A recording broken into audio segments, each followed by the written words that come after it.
Dieu vous bénisse. Je vous invite à vous lever.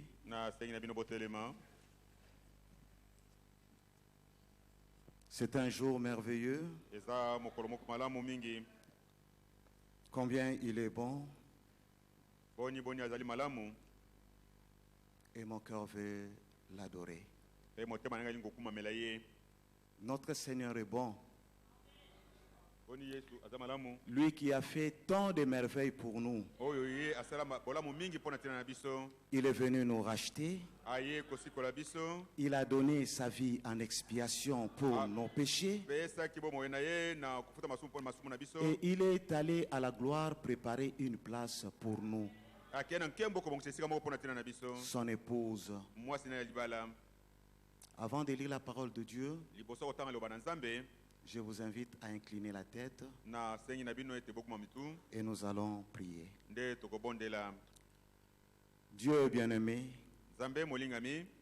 nous te sommes infiniment reconnaissants.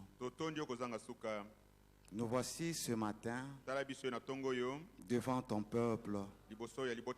Nous croyons que c'est ta volonté.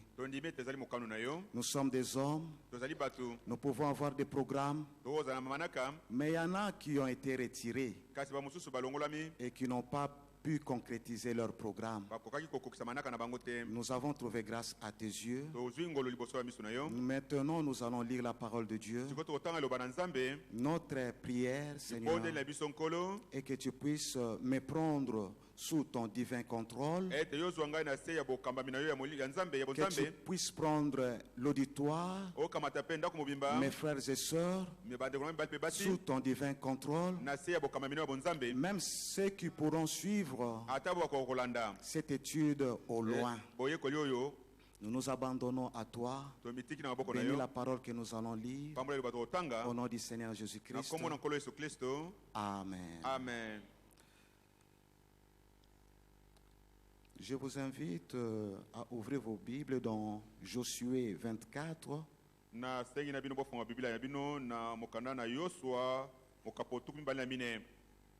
À partir du verset 14 jusqu'au verset 15.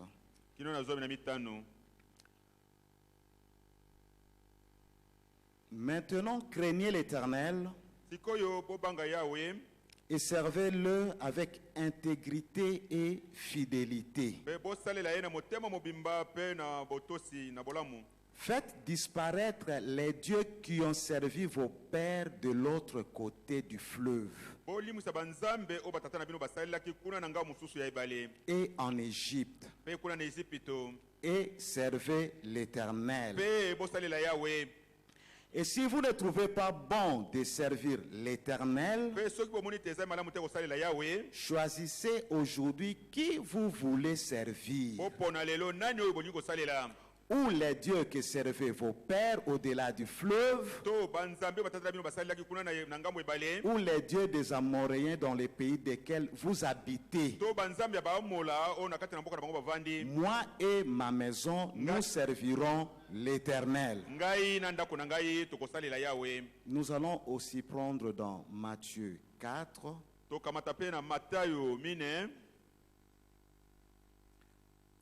à partir du verset 1. Alors Jésus fut emmené par l'Esprit dans le désert pour être tenté par les diables.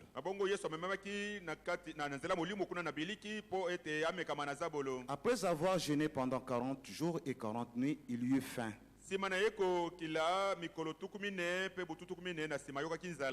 Le tentateur s'étant approché lui dit: si tu es le Fils de Dieu, ordonne que ces pierres deviennent de pain.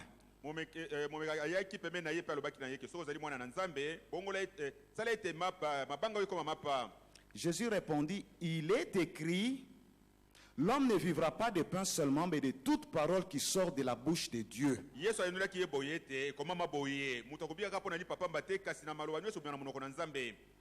Nous allons au verset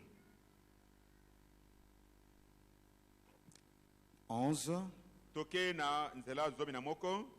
Alors le diable le laissa, et voici des anges vinrent auprès de Jésus et le servaient.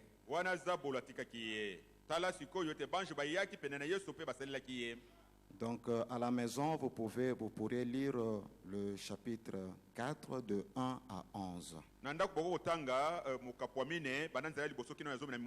Que Dieu ajoute ses bénédictions à sa parole que nous venons de lire. Merci. Notre étude de ce matin, je l'ai puisée dans les messages apporté par Frère Branham intitulé Les conflits entre Dieu et Satan.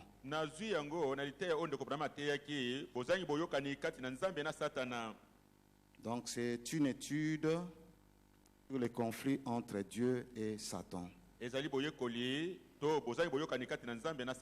Certainement, nous n'allons pas puiser le tout.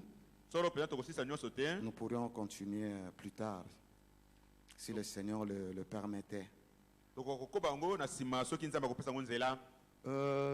Cette étude a été apportée par Frère Branham comme une leçon d'école du dimanche.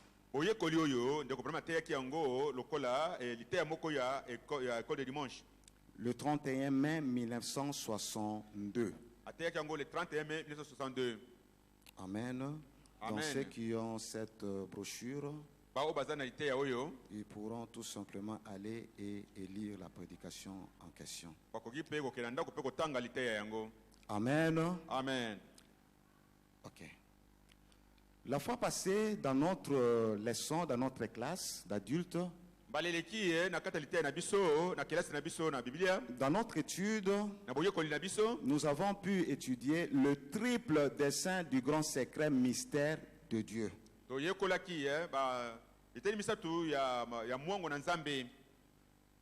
Le triple dessein du grand secret mystère de Dieu. Et nous avons pu voir qu'est-ce qu'il y avait dans la pensée de Dieu et ce qu'il voulait exprimer, et que dans ces trois dessins, il y avait le premier dessin où Dieu voulait s'exprimer totalement, et il était venu en Christ Jésus pour pouvoir s'exprimer. Ce Dieu invisible a été rendu visible. Ainsi, il a accompli le dessein qu'il y avait dans sa pensée avant la fondation du monde. Deuxièmement, le Seigneur voulait avoir la prééminence dans son église qui est son corps, l'épouse.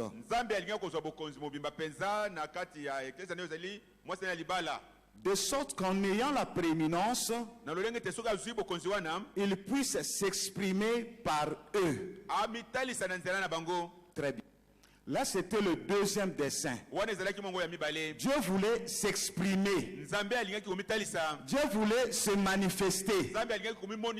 Alors, ce qu'il est manifesté devait être le reflet de ce que lui est. Comme dans un miroir. Quand vous regardez un miroir, vous pouvez voir distinctement ce que vous êtes. Alors, ce que Dieu est, il a exprimé, et quand les gens ont vu, ils l'ont vu en Christ Jésus. Un homme plein de compassion, un homme qui pouvait guérir, plein de compassion. Ok. Et puis il veut s'exprimer maintenant par ses enfants. Il avait fait les types, mais depuis la Pentecôte, il a envoyé le Saint-Esprit.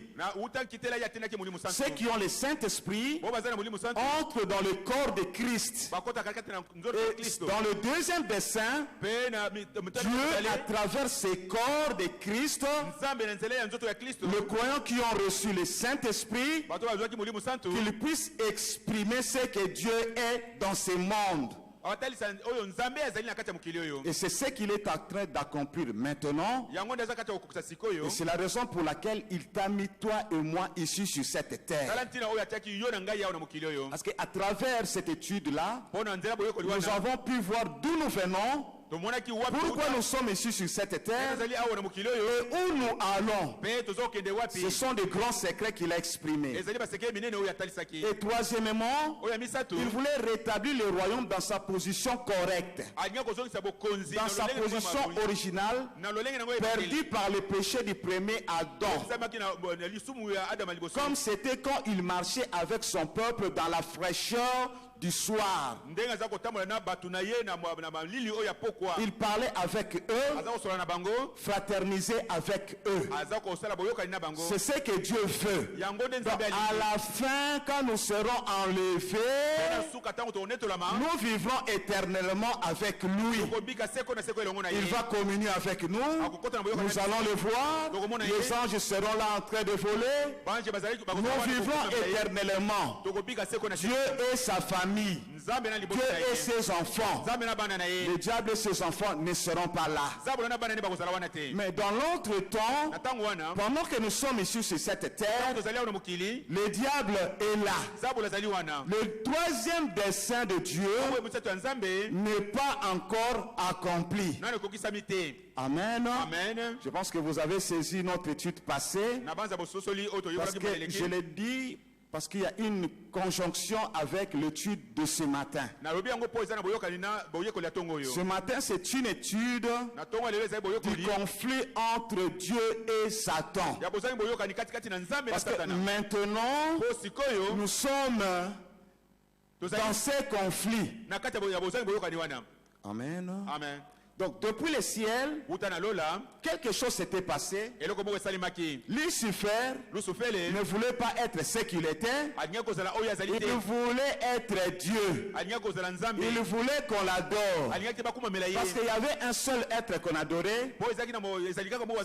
C'était Dieu. Elohim, notre Père. Celui qui existe par lui-même. En dehors de lui, il n'y avait aucun être qu'on pouvait adorer. Amen. Amen. Alors, le Lucifer désirait aussi qu'on l'adore. Les problèmes ont commencé depuis le ciel. Il a été projeté sur terre. Et quand il a été projeté sur terre, les personnes qu'il a trouvées, c'était les enfants de Dieu. Quelle histoire! Dans la colère, quand il vient, les personnes qu'il trouve, ce sont les enfants de ces dieux-là qu'il a chassés. Il pouvait se représenter ce qu'il était avant et ce qu'il était devenu. Et dans cette étude, parce que quand il est descendu, maintenant entrera l'histoire du salut. Il faut être avec moi. Oui. L'histoire du salut. Les gens, ou plutôt nos parents, Adam et Ève, devaient être perdus. Et ils devaient être rachetés. Et c'est là pour pouvoir exprimer le premier dessein de Dieu. Il est fini. Il connaît toutes choses. S'il ne connaît pas les choses avant le commencement, alors il n'est pas Dieu. Pour être Dieu, il doit être un être infini qui connaît tout. Il ne pouvait pas être surpris par la chute d'Adam et Ève. Là, c'est une grâce que Dieu nous a faite. Vous ne trouverez pas ça dans les dénominations ailleurs. Il a fallu un prophète pour venir et nous révéler ces choses. Entrer dans les secrets de Dieu et pouvoir l'exprimer. Maintenant, nous sommes dans la paix. Nous savons ce qu'il y a eu. Pourquoi ces choses devaient arriver. Ça semble être simple, mais c'est un grand secret révélé dans cet âge. Alors, Avant de pouvoir parler de mon sujet, Frère Branham a abordé quelque chose de très intéressant que j'aimerais vous faire part.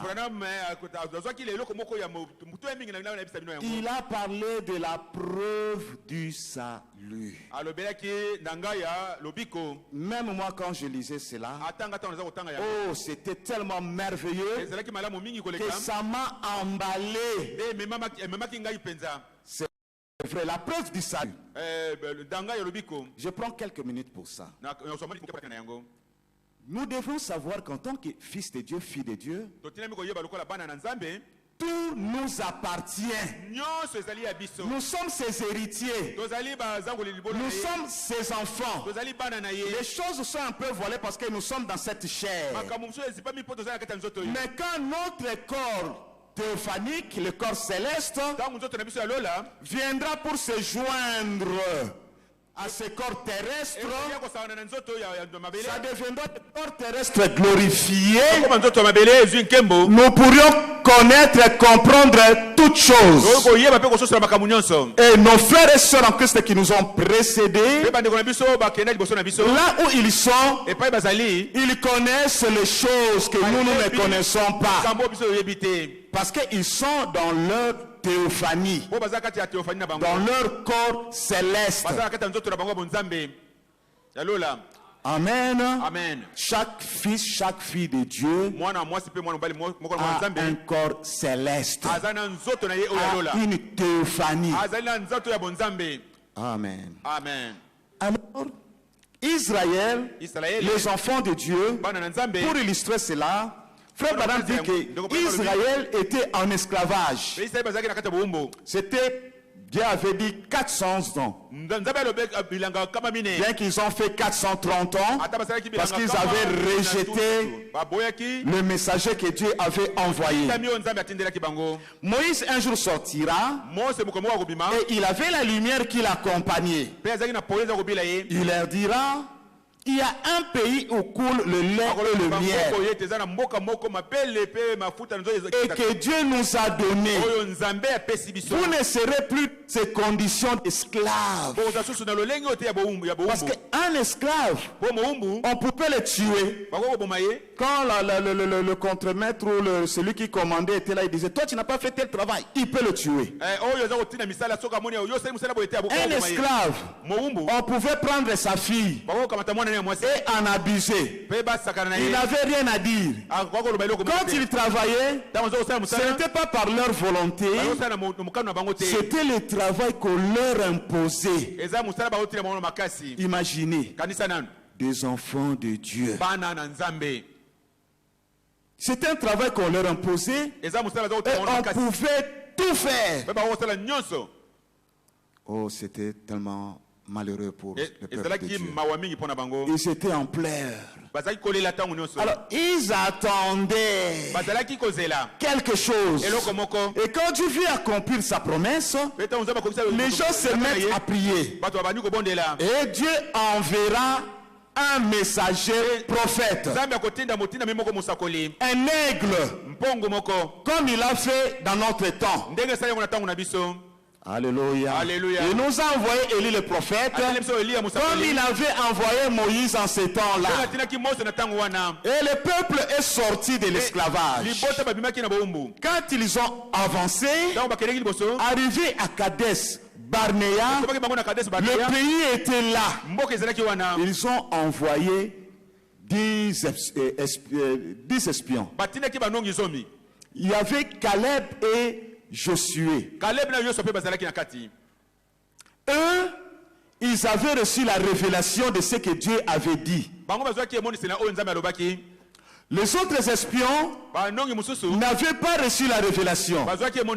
Quand Caleb et Josué sont entrés, ils sont sortis avec une grappe de raisin que 2 personnes pouvaient transporter.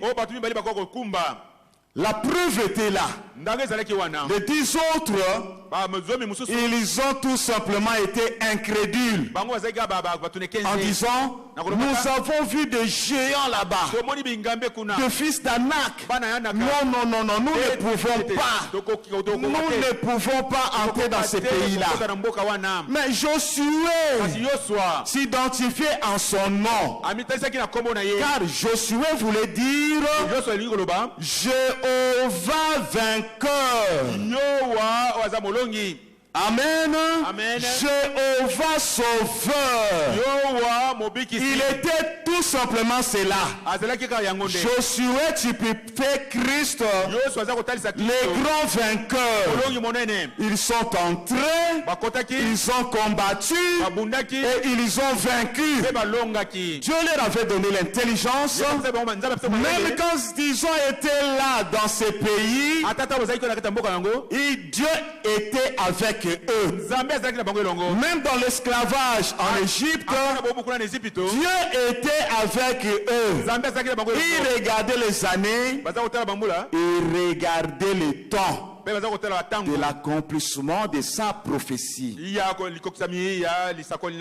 Et nous également, nous avons été dans l'esclavage du péché. Mais un jour vint le plus grand guerrier de tous les guerriers, le commandant de Josué. Il a dit, il y a un pays où l'homme ne meurt pas, parce qu'il y avait une question de la vie éternelle. Dieu a dit, le jour où tu en mangeras, tu mourras. Et l'arbre de vie, il avait mis les chérubins avec des épées flamboyantes. L'homme ne pouvait pas accéder. C'était terminé. L'homme était perdu. Alors Christ, le puissant conquérant, le puissant vainqueur, est venu. Il est allé là. Il a bravé la mort. Et il a dit, il y a un pays où il n'y a pas de mort, où vous ne mourrez plus. Les autres apôtres, les autres prophètes, le diable pouvait les prendre, les terroriser devant la mort. Mais devant Jésus, le notre Seigneur, il avait le pouvoir de donner sa vie et de la reprendre. Et quand il est revenu à sa résurrection, il est demeuré avec les disciples. Les disciples l'ont vu. Les disciples lui ont parlé. Les disciples ont mangé avec lui. Quand ils pouvaient voir, oh, mais on était avec lui. Oh, mais c'est bien lui. Ce n'est pas un esprit, mais il est en train de manger. La chose était réelle. La preuve était là que la mort était vaincue, la mort était conquise. Alléluia. Alléluia. La preuve était là. Et Christ a dit, ne vous tracassez pas, ne vous dérangez pas, ne vous tourmentez pas. Il y a beaucoup de demeures dans la maison de mon Père. Jean 14 de 1 à 3. Si cela n'était pas le cas, je vous l'aurais dit. Je vais vous préparer une place. Et quand je vous aurai préparé une place, je reviendrai et je vous prendrai. Afin que là où moi je suis, vous y soyez aussi. C'est le dessein de Dieu qui est en train de s'accomplir, qui est en train de s'acheminer jusqu'à ce que nous retournerons à ce troisième dessein. Vivre avec Dieu éternellement. La preuve était là. Et quand il est revenu, comme Josué était revenu avec la preuve, il dit dans ces pays-là, oh, le lait et les miel coule. Est-ce que vous avez déjà vu des grappes de raisin comme ça? Non, nulle part ailleurs. Seulement dans les pays promis. Et quand Christ est revenu, là à Kadesh Barnea, son Kadesh Barnea, c'est le calvaire. L'histoire du péché a été terminée. Oh, gloire à toi Seigneur Jésus. Alléluia. Alléluia. À cause du péché, l'homme mourait. Mais le jugement a expié la chose. Le prix a été payé. Il a traversé les Jourdains de la mort. Et il est revenu. Et à la Pentecôte, la preuve, il est venu donner le Saint-Esprit à ses enfants. C'est le gage de notre rédemption. C'est ce qui prouve que en nous il y a la vie de Christ, cette vie éternelle qui fait que nous ne pouvons pas mourir. Nous serons vivants éternellement. Et d'ailleurs maintenant, nos âmes qui ont été vivifiées, remplis du Saint-Esprit, sont déjà dans le lieu céleste en Jésus-Christ. Et nos corps qui sont ici, quand nous écoutons la parole comme ça, nous jubilons. Nos âmes sont là dans le lieu céleste en Jésus-Christ. Notre vie est cachée en Jésus. Alléluia. Nous avons la preuve. Nous sommes devenus de nouvelles créatures. Le mensonge est parti. L'impudicité, l'adultère, le souillir, la vie du monde, l'attrait du monde est parti de nous. Nous n'avons plus le goût de ces choses-là. Les chanvres, la drogue, les femmes, toute cette souillir du diable. Là où Satan trône, il tient les gens prisonniers. Nous, les enfants de Dieu, nous sommes sortis de cet esclavage et nous sommes libres, attendant sa venue. La preuve est là. Donc, même si je dormais, je mourrais aujourd'hui, je sais avec assurance dans mon cœur que je ressusciterai. L'histoire est terminée. Pas de place pour un élu dans l'enfer. S'il va dans l'enfer, l'enfer va rejeter l'élu. Il n'y a pas de place pour lui là-bas. L'élu est dans l'économie de Dieu. Et Dieu a un programme pour chaque élu. Pour sa marche ici sur cette terre. Rien n'arrive au hasard. Le hasard pour un élu, ça n'existe pas. Toutes choses concourent au bien de ceux qui aiment Dieu et de ceux qui sont appelés selon son dessein. Donc pour nous, nous ne serons même pas jugés. Nous sommes jugés quand nous écoutons la parole de Dieu.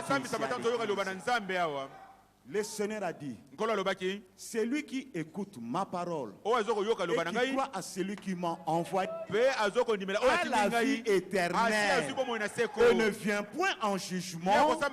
Il est passé de la mort à la vie. Jean 5, 24. Même si le lui fait le mal, Dieu va les corriger. Mais quant au salut, non. Si Dieu sauve une personne aujourd'hui, il ne peut pas le perdre demain.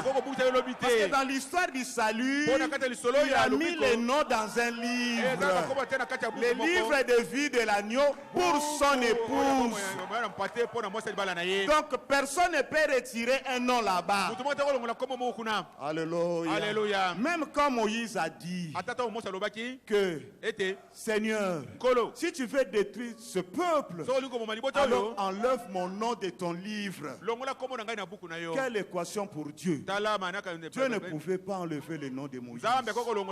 Ayez l'assurance de la preuve que Christ nous a donnée, de la preuve que Christ nous a montré.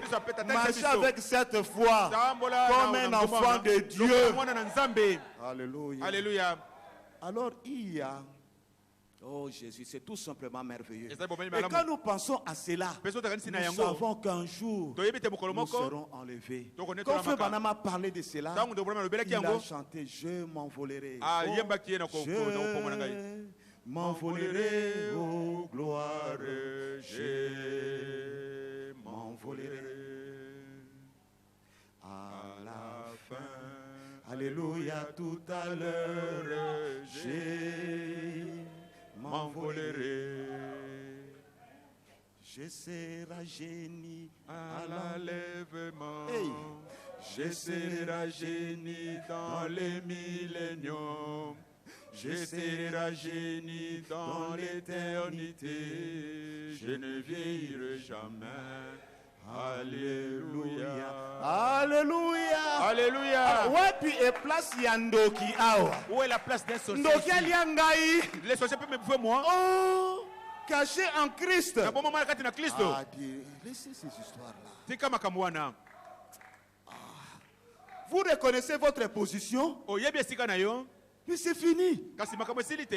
Cette fois-là, ébranlera le diable. Cette fois-là, mettra Dieu en action pour qu'il accomplisse ses promesses dans ta vie. Seigneur Jésus, aide-nous. En Éden, Dieu connaissait son ennemi. Il savait que c'était le diable tel que je l'ai envoyé. Là sur cette terre, il va s'en prendre à mes enfants. C'est un méchant. C'est un cruel. Il va s'en prendre à mes enfants. Alors, qu'est-ce que Dieu a fait étant infini et voulant accomplir ses desseins? Parce que Adam et Ève ne connaissaient pas ce dessein. Ils ne désiraient pas faire le mal. Alors Dieu, quand il a vu ça, dans sa loyauté de papa, tel que nous sommes envers nos enfants, parce que mon enfant, je ne veux pas lui donner quelque chose de mal. Le Seigneur a dit, si méchant tel que vous êtes, quand un enfant demande un pain, vous ne lui donnez pas une pierre. Quand il demande un poisson, vous ne lui donnez pas un serpent. Comment Dieu ne vous donnerait pas le Saint-Esprit? Pour montrer qu'un père est loyal vis-à-vis de ses enfants. Combien à plus forte raison, le Dieu qui est l'essence même de la paternité devrait avoir cette loyauté vis-à-vis de ses enfants qui vont se retrouver avec le diable, avec Satan. C'est là l'enchaînement du conflit qui avait commencé depuis les siècles. Les enfants de Dieu devaient être confrontés à cela. Moi et toi, nous sommes venus, nous avons trouvé ces conflits. Et même à ce jour, nous sommes dans ces conflits. Mais Dieu a donné des armes. C'est ces armes-là que lui-même avait utilisées. Et c'est cette arme-là qu'il avait donnée à Adam et Ève. Quand ils n'ont pas appliqué l'arme donnée par le Père, c'est alors que le Satan, le diable, est venu avoir le dessus sur eux et leur faire quitter de féliciter où ils étaient, les cadres dans lesquels ils vivaient, pour changer de cadre et se retrouver malheureux, malades, tourmentés, mourants, etc. Alors Dieu a donné une arme. Et suivant son programme, dans cette guerre entre le bien et le mal, Dieu est venu équiper ses enfants. Là, dans les jardins d'Éden, les hommes, avec leurs armes, ils peuvent évoluer. Ils peuvent avoir des pierres, des flèches, ils arrivent au fusil, jusqu'à avoir La bombe atomique. Bombe atomique. L'homme évolue. Mais quand Dieu notre Père a donné l'arme, il a pris l'arme la plus puissante. La bombe atomique de Dieu. La parole. La parole. La parole. Le message. Raison pour laquelle, quand nous prédicateurs, nous trouvons ici, nous amenons les gens, non pas vers nous, mais vers Christ et la parole. C'est ça notre travail. Pas de nous mettre dans le cœur du croyant, mais que Christ vienne régner dans le cœur du croyant. Nous nous mettons à côté, afin que lui vienne régner, afin que le peuple puisse avoir les regards tournés vers Jésus. Et même quand vous avez les dons spirituels, quand vous priez, et que la gloire vient, vous esquivez, et vous laissez que la gloire puisse aller à celui qui a guéri, à celui qui a prophétisé, à Jésus, à Jésus seul. Amen. Amen. À Jésus seul. Alors, il leur a donné l'arme la plus puissante. Mes yeux n'arrivent pas à voir l'horloge, mais je voudrais terminer à l'heure. Je suis en train de chercher mes lunettes. Ok, je ne voudrais pas dépasser l'heure. Amen. Alors Dieu va leur donner l'arme la plus puissante, qui est la parole. C'est la même parole que moi et toi nous avons aujourd'hui pour vaincre le diable. Car avec la parole, vous pouvez vaincre le diable en tout temps, en tout lieu, en toutes circonstances, dans n'importe quelle condition. Alléluia. Alléluia. Il était venu à Jésus. Et quand il est venu à Jésus, après 40 jours et 40 nuits,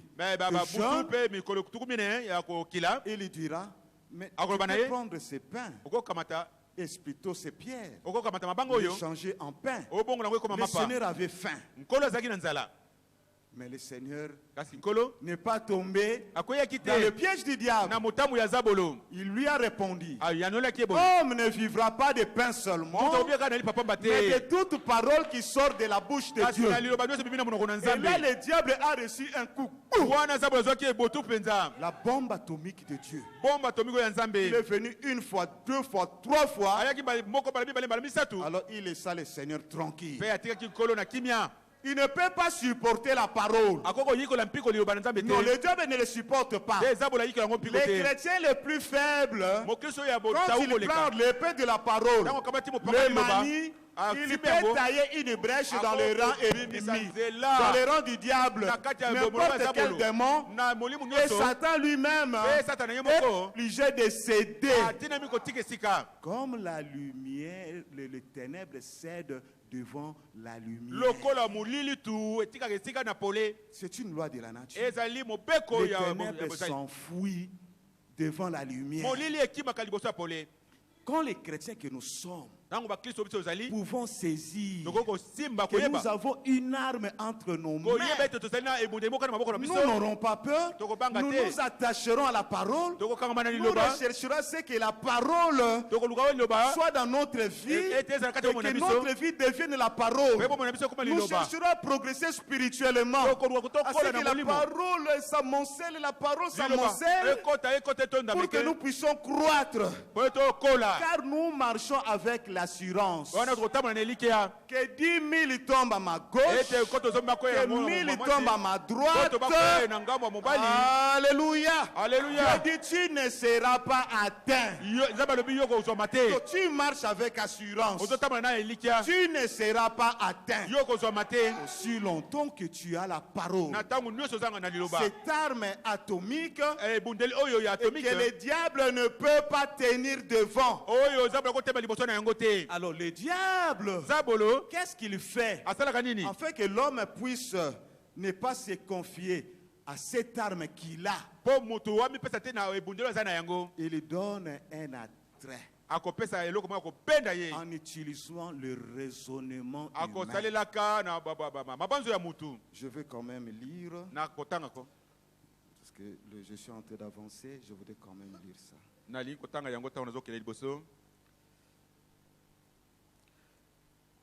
Nous prenons le paragraphe 63 pour voir qu'est-ce que le diable attaque quand il vient auprès du croyant. Il ne t'attaque pas toi en tant qu'individu.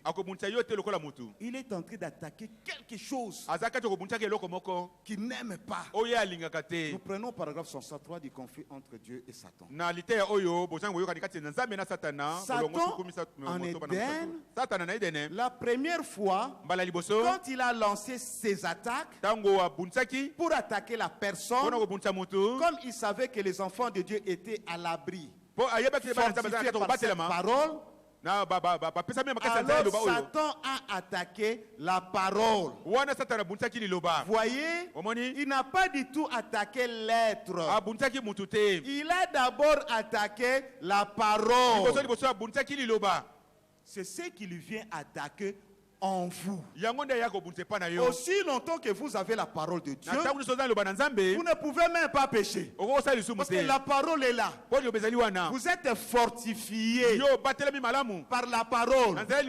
Aucune chose ne peut vaincre la parole aussi longtemps que vous tenez la parole. Alors comme l'homme, le croyant, à la parole, le diable vient attaquer cette parole afin que l'homme puisse abandonner son arme. Comme ça, lui peut t'avoir. Si tu n'abandonnes pas l'arme que Dieu t'a donnée, lui ne pourra pas t'avoir. Il commence en venant avec quelque chose. Nous sommes au paragraphe 65. Donc, il doit vous amener à nier cette parole. D'une manière ou d'une autre, à nier cette parole. Pourquoi moi, chrétien, telle chose arrive dans ma vie? Donc, vraiment, Dieu ne m'écoute pas. Il cherche à vous amener à ça. Pourquoi il y a telle chose, il y a telle chose, il y a telle chose. Quand il est venu au prophète, il lui a même dit que Dieu ne t'aime pas. Il guérit ici. Toi tu pries, il fait ça. Toi il fait ça. Mais toi-même tu es en train de prier pour ton enfant. Oh, il ne répond pas. Mais il est comment? Non. S'il t'aimait, il est venu. Le prophète a commencé à raisonner. Ah, c'est le diable. Il dit, et ça, et ça. Dieu m'aime. C'est tout. Alors quand il vient, c'est pour attaquer la parole qui est dans les croyants. La parole qui était dans Ève et Adam. Alors il utilise quoi? J'ai lu au paragraphe 65. Donc Satan a essayé d'attaquer la parole dans le jardin d'Éden. Alors il lui fallait utiliser quelque chose pour l'être humain serait plus attrayant que cette parole.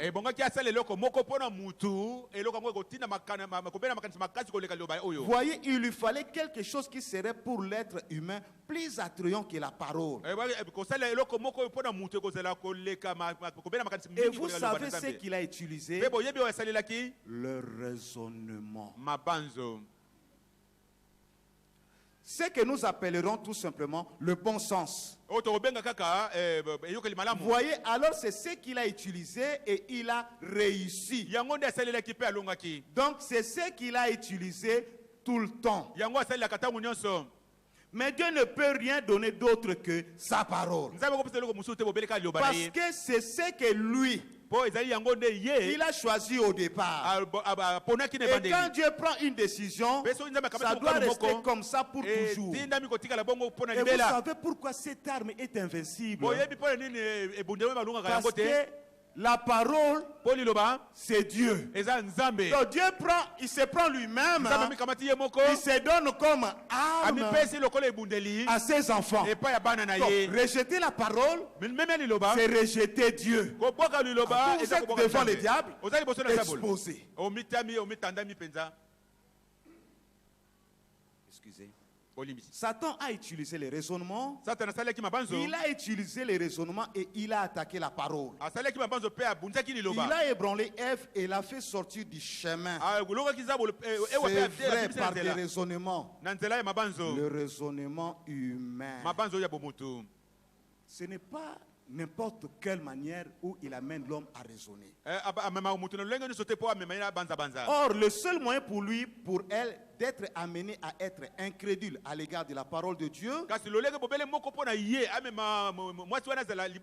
il fallait que ce soit attirant. Et Satan s'est donné de l'attrait au raisonnement. Ça doit exercer un attrait sur vous. Et le péché est très attirant. Satan donne au péché tellement d'attrait à vos yeux. Il va avec le raisonnement. Alors il va l'embellir avec l'attrait. Parce que s'il n'y a pas d'attrait, non, l'homme ne pourra pas aller. Alors il donne l'attrait. Quand il amène le raisonnement, qui amène l'homme à l'incrédulité, à rejeter la parole de Dieu, pour devenir vulnérable, il prendra une bonne femme, et puis il va l'exposer, presque nu, et quand les gens vont regarder, sexy, ça mène le péché. C'est attirant. Mais si vous êtes enfant de Dieu, vous prenez la parole. Vous dites, moi, je ne vais pas convoiter. Vous avez ce pouvoir. Vous avez ce pouvoir. Vous pouvez dire, la parole dit, fouillez l'impudicité. Vous êtes devant l'impudicité. La parole dit, fouillez l'impudicité. Cette impudicité ne mourra pas. Vous pouvez tourner et regarder le diable. Aujourd'hui, cette écriture est accomplie. Cette parole est accomplie. C'est pour nous les enfants de Dieu. Nous avons cette autorité de prendre la parole et de marcher, de vaincre les diables avec la parole. Joseph avait la parole de Dieu. Il s'est retrouvé devant une mauvaise femme qui est venue s'exposer. Il était jeune. Il était célibataire. Cette femme-là devait être une femme séduisante. Mais Joseph, avec la parole, le diable n'a pas pu la voir. Il a vaincu. Les jeunes aujourd'hui sont appelés pour nous tous. Nous sommes appelés à utiliser la parole. Si vous utilisez la parole, vous allez vaincre. Même s'il y a des films de femmes nues, des photos de femmes nues, des hommes nus, mais quand ça vient devant vous, vous avez le pouvoir, l'autorité, la capacité, avec la parole qui est en vous, de vaincre cela. Et ça se retrouve long en bas. Ça ne peut pas vous êtes élevé en Christ Jésus. Oh Dieu. Si le peuple de Dieu peut expérimenter cela, je vous assure, la parole que nous écoutons, elle a la puissance, elle peut vaincre tous les démons. Seigneur Jésus. Alors Dieu, Satan a donné de l'attraction dans le raisonnement pour que ça puisse attirer l'homme et que l'homme puisse céder.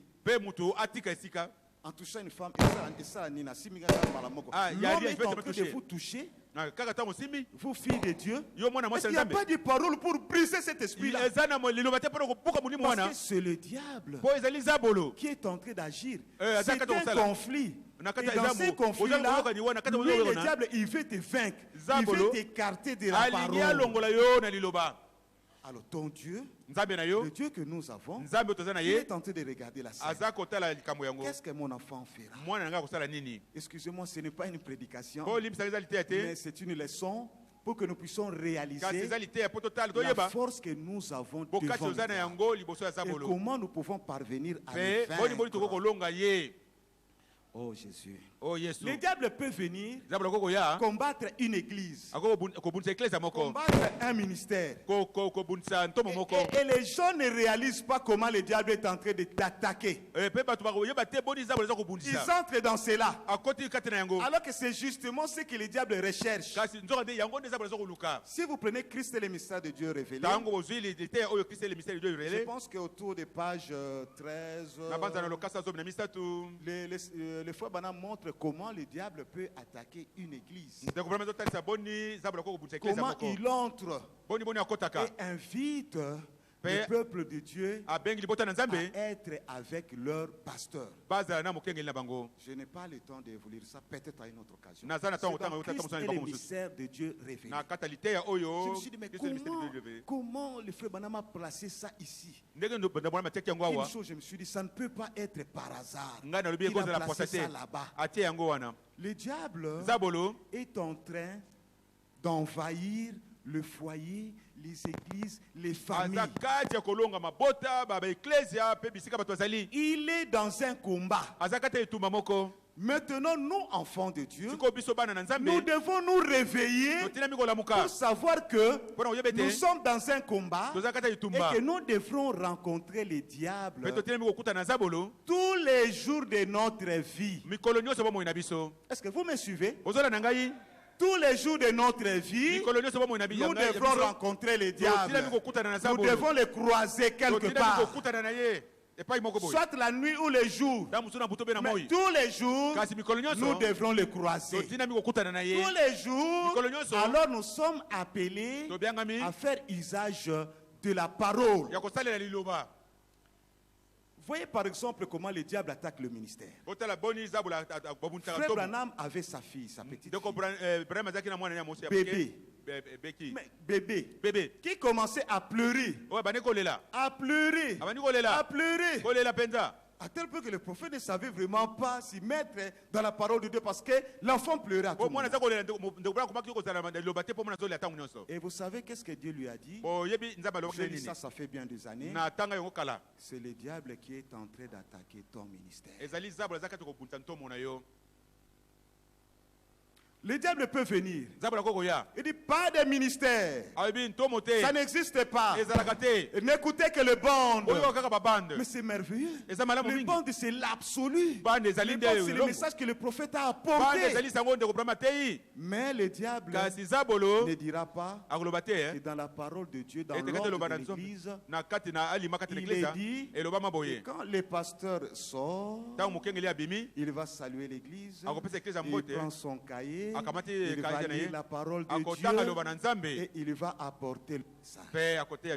Le diable ne dit pas ça.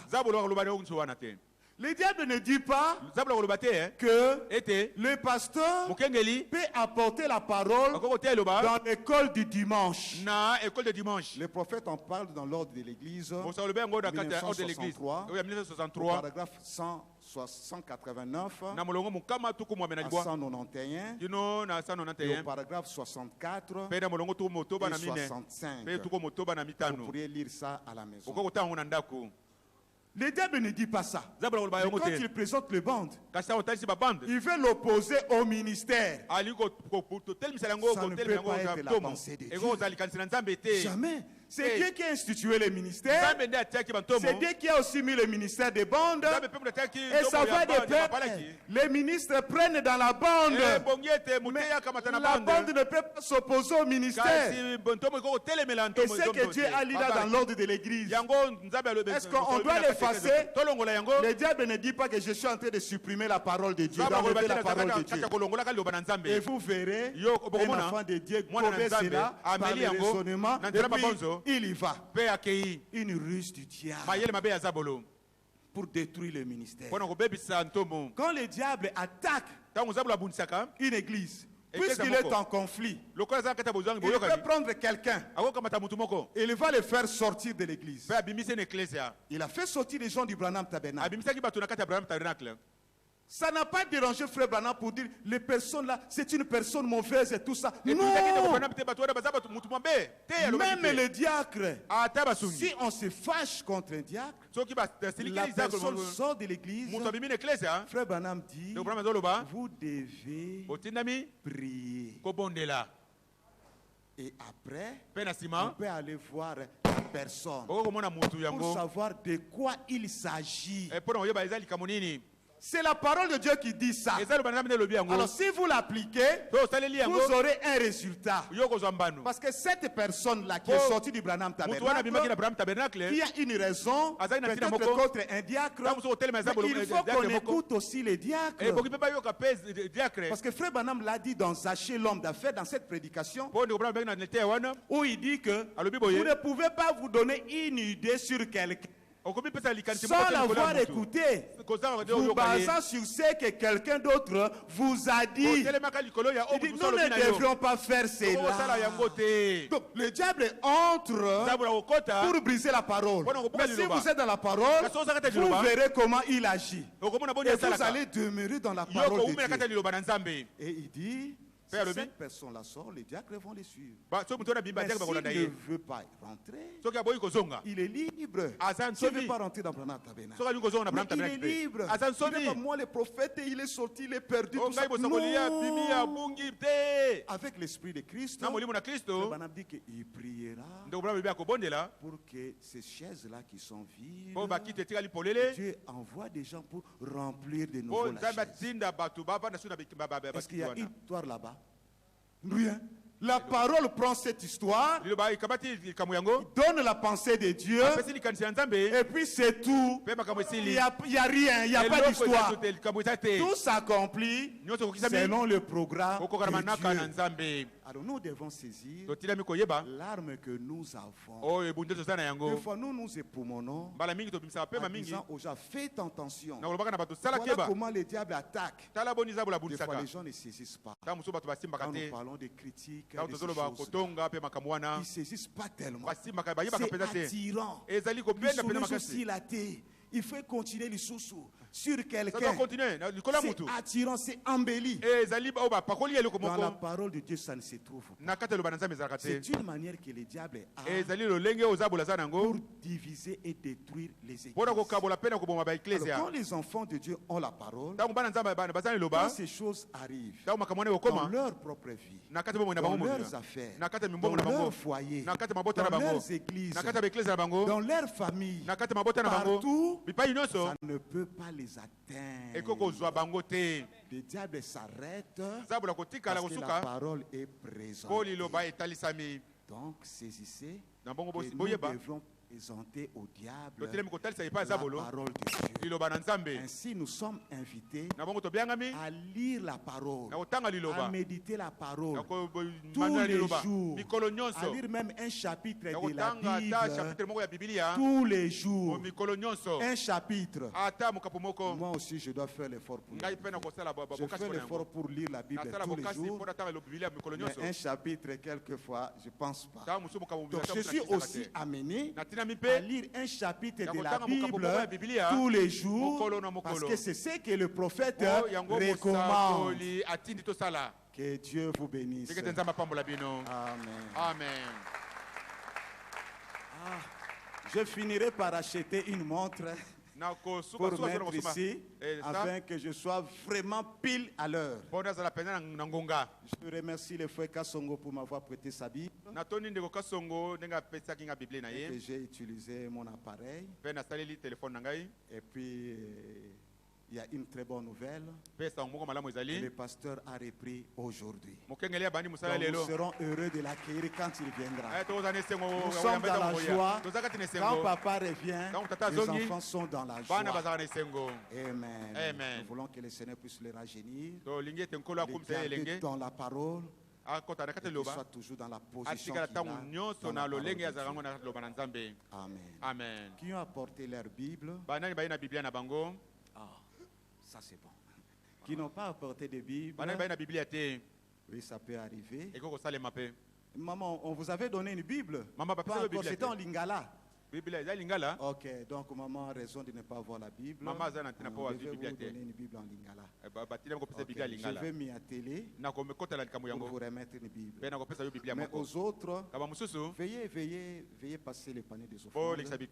Aux autres, je pense qu'avec l'argent que nous utilisons pour acheter les chemises, les blouses, les chaussures, les unités, je pense qu'on pourra mettre ça pour acheter les Bibles. L'Église a eu à distribuer des Bibles aux croyants à plusieurs reprises. Cette fois-ci, nous n'avons pas de Bible. Et si un frère nous mettait à la disposition du conseil des diacres de Bible, ça pourra aussi aider pour remettre à ceux qui n'en ont pas et qui n'ont pas le moyen d'acheter. Amen. Amen. D'accord.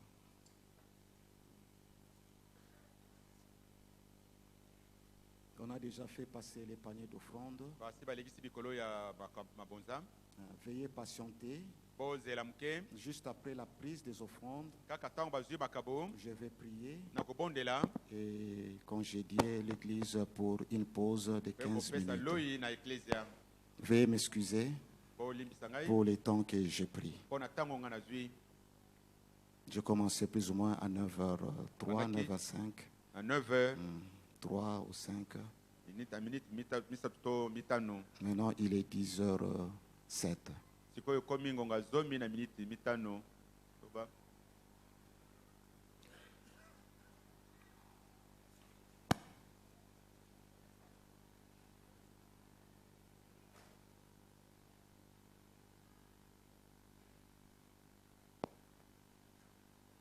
Prions le Seigneur.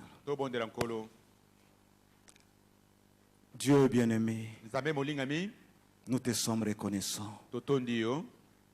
Oh Seigneur Jésus, nous te sommes reconnaissants de nous avoir sauvés et de nous avoir donné l'épreuve du salut. C'est une grâce exceptionnelle, Seigneur. Nous te disons merci. Laisse que cette étude de ce matin puisse pénétrer dans nos âmes, Seigneur. Que ce soit une leçon que nous pourrons retenir pour pouvoir utiliser ta parole afin de vaincre le diable qui est en conflit avec notre Père et qui est en conflit avec nous par la même occasion. Nous sommes un peuple victorieux. Laisse-nous marcher dans la victoire. Bénis cette église. Bénis les pasteurs. Chaque frère, chaque soeur. Nous t'abandonnons tout au nom du Seigneur Jésus-Christ. Amen. Amen. Amen.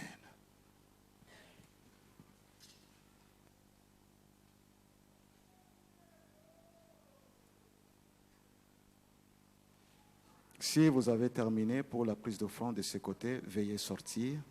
Pour la pause, ceux qui voudront bien sortir. Ne manquez pas d'avoir avec vous vos effets, téléphone et tablette, pour éviter tout cas de... Merci.